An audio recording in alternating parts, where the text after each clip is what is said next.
I hate my life. I don't understand why my fiance understands nothing about chemistry. I think I'll just jump off this cliff. Hey, stop that. I know that the surface tension of water is greater than that of alcohol, and that more drops of it can rest on a penny, but if you jump off this boat, you're not going to crawl on the surface like an ant. You're going to sink like a staple. Did you just call me dense? It's a man who understands chemistry.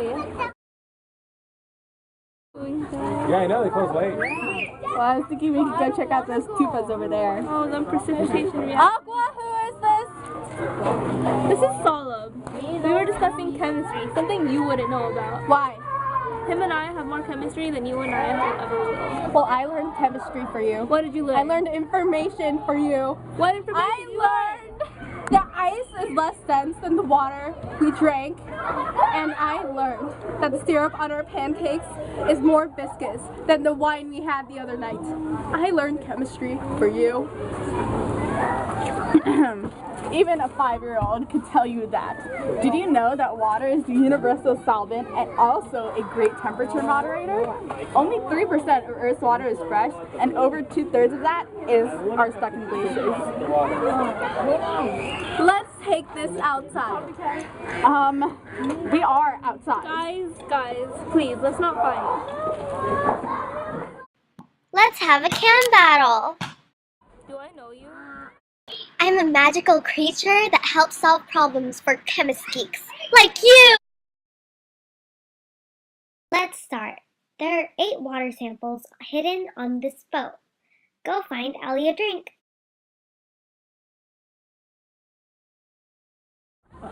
You only found one?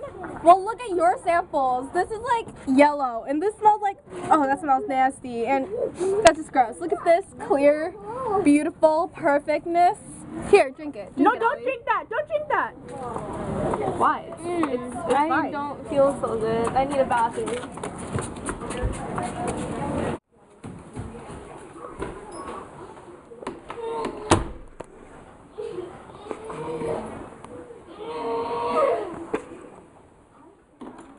For the water we drink, scientists check turbidity and TDS.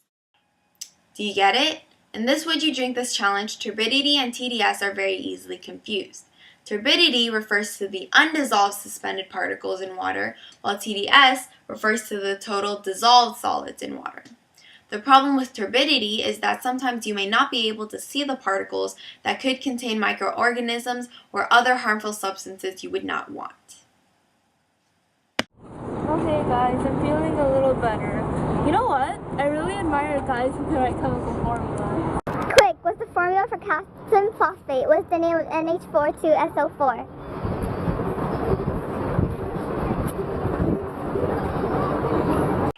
Do you get it? If not, here's how to write ionic formulas. We start with calcium phosphate. Calcium has a symbol of Ca, phosphate has a symbol of PO4. Calcium has a charge of 2+, and phosphate has a charge of 3-. Therefore, in order for this to have a net charge of 0, in each compound there must be 3 calciums and 2 phosphates.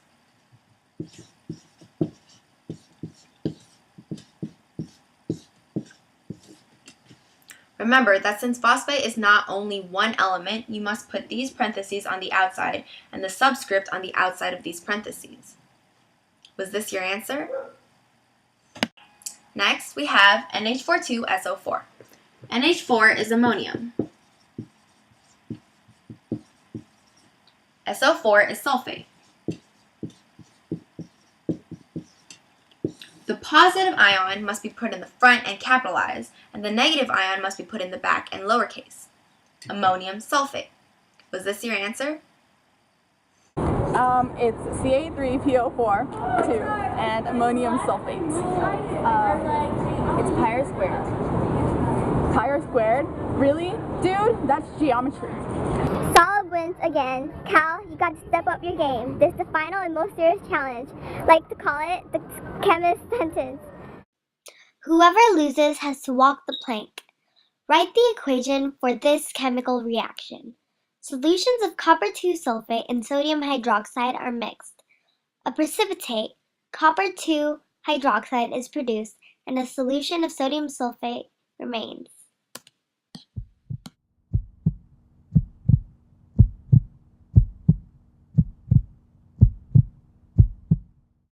Okay, let's see your equations.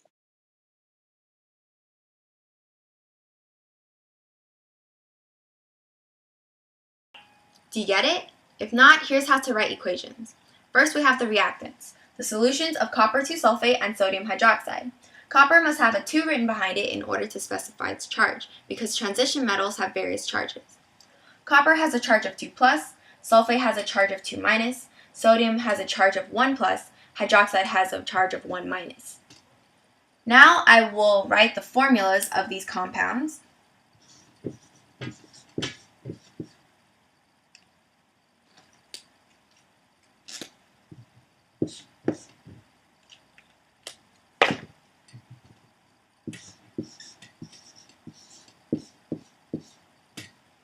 Now I have copper sulfate and sodium hydroxide.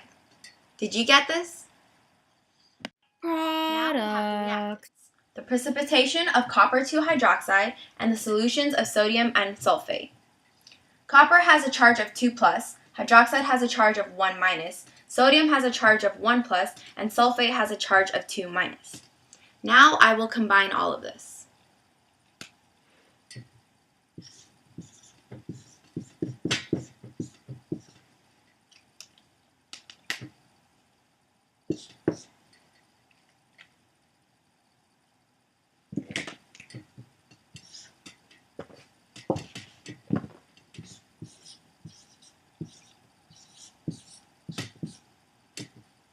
Did you get this? Now we have the whole equation. Copper sulfate, sodium hydroxide, copper hydroxide, and sodium sulfate. The precipitation is labeled S for solid. Everything else is an aqueous solution, labeled AQ. Now all we need to do is balance the equation. Since there are 2 hydroxides on this side, I will put a 2 in front of the sodium hydroxide. Now there are 2 sodiums on the left and 2 sodiums on the right. This equation is balanced. This is also called the ME, the molecular equation.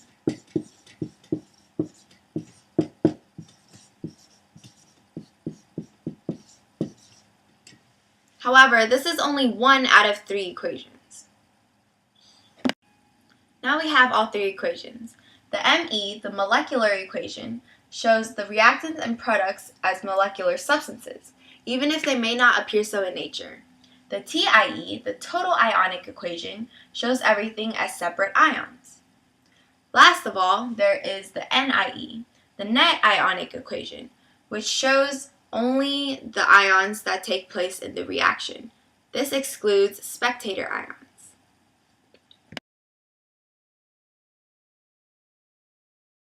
Solomon, you won! You're the man for me! Thanks, Allie. You know, there's something I really need to tell you.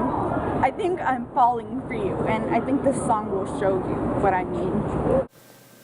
Look, Abby, I know you were worried that I would cheat on you, but I can't because my heart is so saturated with love for you. So I wrote you this song to describe how saturated my heart is that it can't mix with anyone else's. So here you go, for you. Lots of solute can dissolve in a solvent. The miscible ones are homogeneous. When they've done too much and can't take any more, they're saturated. Don't add any of that. No. We are never, ever, ever gonna mix together. We are never, ever, ever gonna mix together. You go talk the solvent to the solute, the solution. But we are never, ever, ever gonna mix together. Where's Cal? Mother, he knew nothing about chemistry, so I made him walk the plank. Did it really matter that he didn't know that carbonates are soluble? Nah, Mother, that is wrong.